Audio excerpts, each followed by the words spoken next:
Assalamualaikum warahmatullahi wabarakatuh. Alhamdulillahirabbil alamin, anak-anak semua. Hari ini kita belajar tematik lagi, tema 5 subtema 2. Semoga bermanfaat ya. Kali ini kita akan belajar tentang rantai makanan. Ya. Kemudian simbiosis. Kemudian menulis karangan fiksi. Yuk bersama-sama kita lihat. Nah, Allah Subhanahu wa Ta'ala sudah menyediakan alam dan seisinya ini untuk manusia. Nah, anak-anak semua, kalian amati gambar yang ada di slide ini. Nah, ini adalah alam ciptaan Allah dengan berbagai peristiwa makan dimakan. Nah, peristiwa makan dimakan ini kita sebut rantai makanan. Nah, sehingga rantai makanan adalah peristiwa makan dan dimakan antara makhluk hidup dengan urutan tertentu. Dalam rantai makanan, ada makhluk hidup yang berperan sebagai produsen, konsumen, dan dekomposer. Nah, apa itu konsumen? Konsumen yaitu makhluk hidup yang tidak dapat membuat makanan sendiri. Contohnya, manusia dan hewan. Sedangkan produsen adalah makhluk hidup yang dapat membuat makanannya sendiri. Contohnya adalah tumbuhan hijau, padi, gitu ya. Anak-anak semua, di alam ini Allah sudah memberikan keseimbangan alam yang luar biasa. Kita amati yuk rantai makanan dan aliran energi.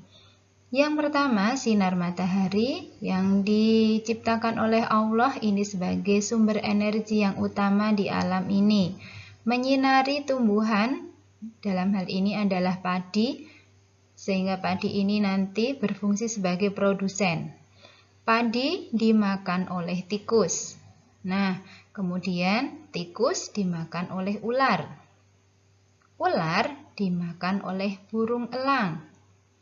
Kemudian dalam beberapa waktu elang akan mati, kemudian akan diuraikan oleh cacing pengurai.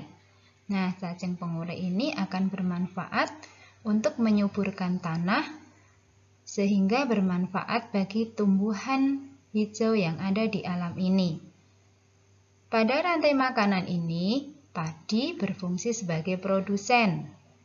Kemudian tikus sebagai konsumen pertama. Kemudian ular sebagai konsumen 3, konsumen 2. Kemudian yang elang konsumen 3. Nah, di sini cacing sebagai pengurai. Nah, anak-anak, bagaimana aliran energi? Kita amati penjelasan berikut ini. Tumbuhan menggunakan sinar matahari untuk menghasilkan makanan dalam bentuk gula dan disimpan dalam biji, batang, buah, dan lain sebagainya yang nanti akan dimakan oleh konsumen tingkat pertama.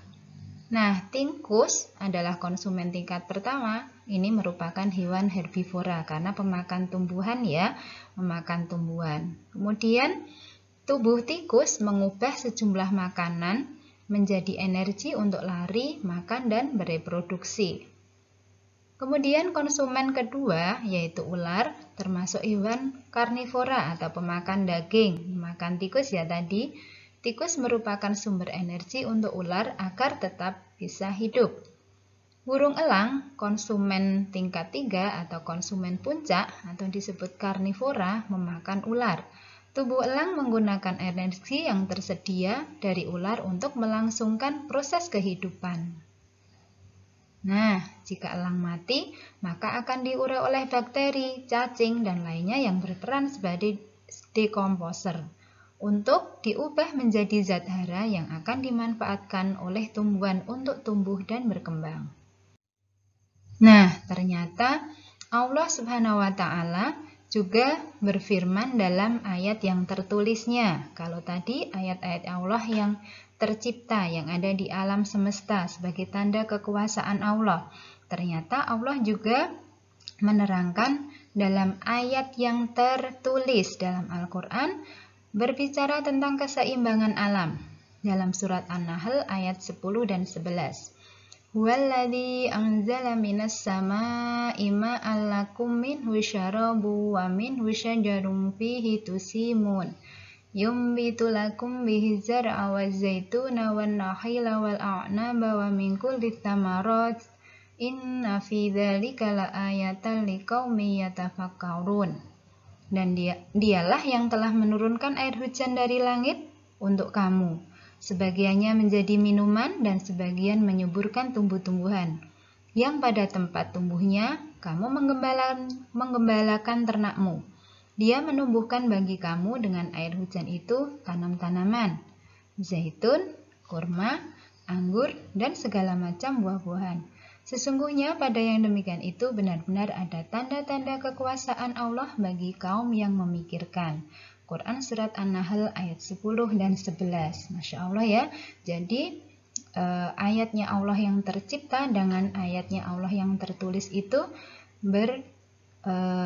berhubungan atau sama atau sesuai dia. Dan keduanya harus kita pelajari semua. Anak-anak yang Bu Guru sayangi, ternyata di alam ini ada hubungan timbal balik antara dua makhluk hidup yang berbeda dan sangat erat kaitannya, yang kita sebut dengan simbiosis. Nah, simbiosis itu juga ada 3 jenis. Yang pertama adalah mutualisme, parasitisme, dan komensalisme. Nih, mutualisme antara kerbau dan burung jalak. Parasitisme ada benalu dengan tumbuhan yang ditemaninya, dan komensalisme itu ada ikan hiu dan ikan remora gitu ya. Ini hubungan yang saling menguntungkan. Burungnya bisa makan kutu, kemudian kerbaunya juga untung, kutunya bisa dimakan oleh burung. Kemudian yang komensalisme ini ikan remoranya bisa berlindung di ikan hiu, sedangkan ikan hiu tidak mendapatkan apa-apa gitu ya. Dia dapat pahala ya anak-anak ya. Nah, nih coba kita amati komensalisme. Apa itu? Hubungan timbal balik antara dua makhluk hidup yang satunya untung dan yang lain tidak dirugikan. Contohnya, anggrek menempel pada tanaman lain. Anggrek bisa hidup dan tumbuhan lain tidak merasa dirugikan. Kemudian yang kedua, adalah simbiosis mutualisme. Hubungan timbal balik antara dua makhluk hidup yang saling menguntungkan. Contohnya adalah kerbau dan burung jalak tadi, gitu ya. Kerbaunya bersih, kutunya dimakan oleh jalak, dan jalaknya juga bisa kenyang. Nah, silakan anak-anak saling berinteraksi dengan temannya, saling tolong-menolong, insya Allah anak-anak akan mendapatkan pahala semua. Ketiga adalah parasitisme, hubungan timbal balik antara dua makhluk hidup yang satu diuntungkan dan yang lain dirugikan. Contohnya, benalu yang menempel pada tanaman lain. Benalu bisa menghisap zat-zat nutrisi pada tanaman lain, ya, dalam hal ini pohon mangga. Kemudian pohon mangga karena terserap zat-zat nutrisinya sehingga pohon mangga lama-lama akan mati. Nah, anak-anak, setelah kita melihat keseimbangan alam, hubungan timbal balik di alam ini, silakan anak-anak menulis karangan non-fiksi, karangan yang nyata, bukan khayalan. Nah, dalam hal ini contohnya adalah hubungan lebah dan bunga merupakan contoh simbiosis mutualisme. Pada hubungan tersebut, baik lebah maupun bunga sama-sama memperoleh keuntungan. Bunga menghasilkan madu yang merupakan makanan lebah. Lebah membantu proses penyerbukan pada tumbuhan. Pada saat lebah mengisap madu, kaki-kakinya menyentuh serbuk sari. Serbuk sari yang menempel pada kaki lebah akan terbawa oleh lebah yang masih berkelana dari satu bunga ke bunga yang lain. Saat kaki lebah yang ditempeli oleh serbuk sari tersebut menempel pada putik bunga lain, terjadilah penyerbukan yang kelak akan terjadi proses pembuahan.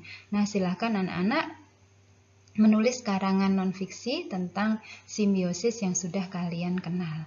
Demikian anak-anak, semoga bermanfaat. Kita bisa memanfaatkan alam semesta ini untuk menambah ilmu dan juga amal kita. Sekian, Assalamualaikum warahmatullahi wabarakatuh.